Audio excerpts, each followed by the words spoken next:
This is Justin Matthew. Welcome to Second Nature. Training to read is an essential part of research training. In my previous video, I have introduced 3 different ways to approach a book when you start reading. They are skim reading, skip reading, and active reading. These are essential elements to start your literature review. And we have argued that literature review is an important component of your research. Why do we do this? There is a literature review. Specifically, we do a literature review to identify a large and complex field of research, or we are weaving them together. Now, today, let's focus on active reading. How do you engage in active reading? Or how do you read a monograph, or a research article, or a dissertation as part of your literature review?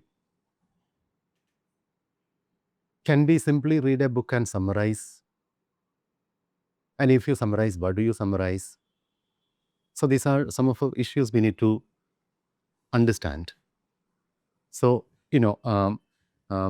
so when you review an article or a book, just summarizing the major points are not sufficient. Then what do we need? We need to review a book from an angle, a perspective that is informed by your research topic. We have done an earlier discussion, video on how to choose a research topic. So now let's see how to read an article from an angle, from a perspective. One easy way to understand this: go online or open a journal, find a review article. Suppose if you are working, your field is economic, environmental history, and you need to read a book on agricultural economics or a history of agricultural economics. You are going to get a review on by an environmental historian locating agricultural history works from an environmental history point of view. So that will give you an idea how to review a book from an angle. Then you come to reading part.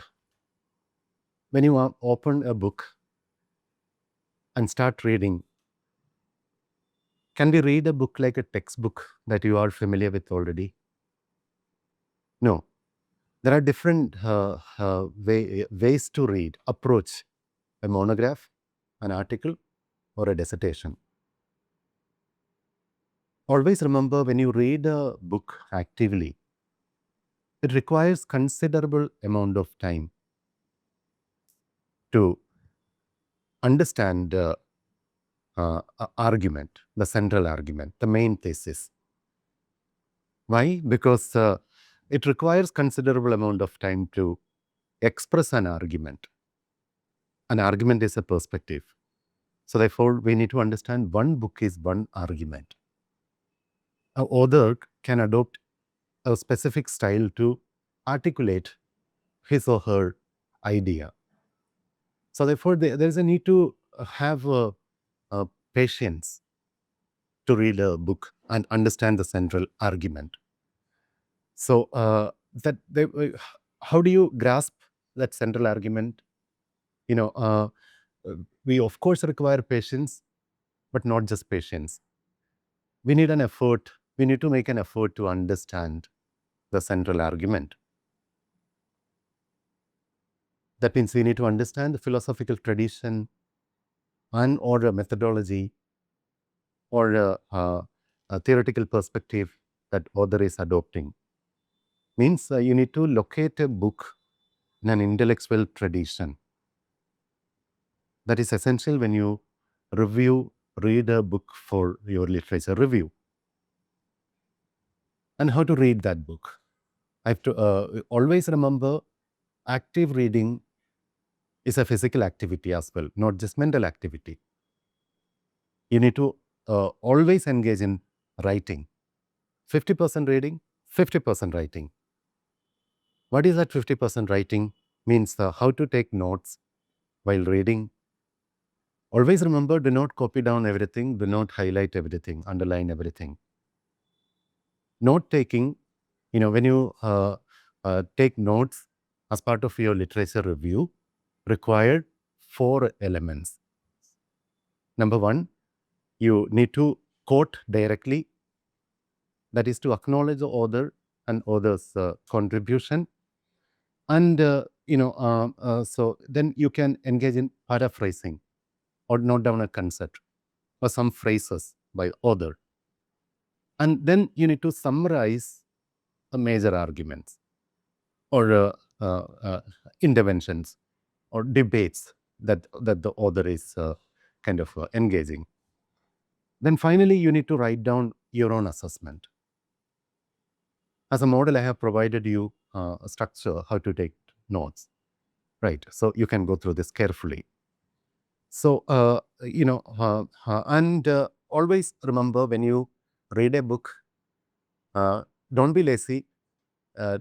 Take sufficient time to keep a record of complete bibliographical data of a book that you consult. Otherwise, it's difficult to go back always, because literature review requires reading more than 15 books, 20 books. And if you are a very good researcher, maybe more than that, right?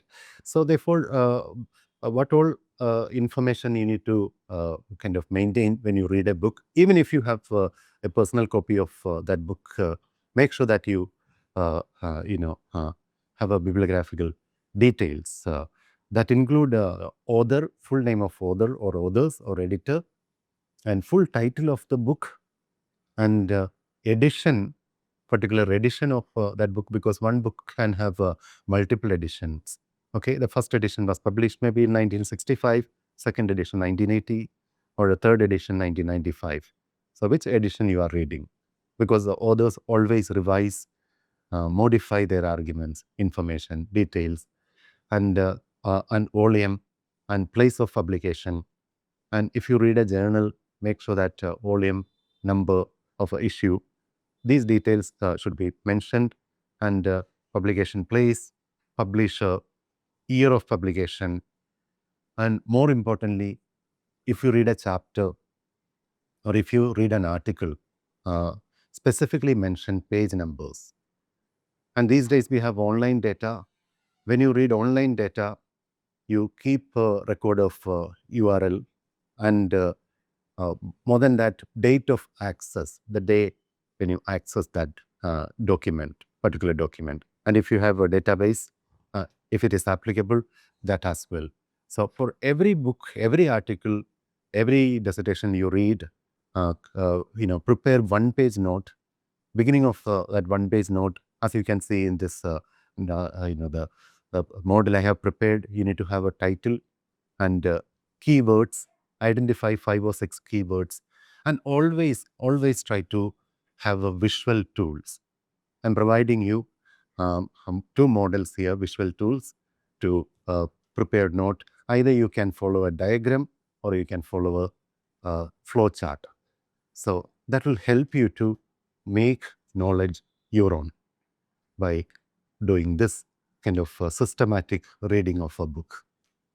Now we need to understand, while reading a book, you may encounter another problem: how to handle a concept.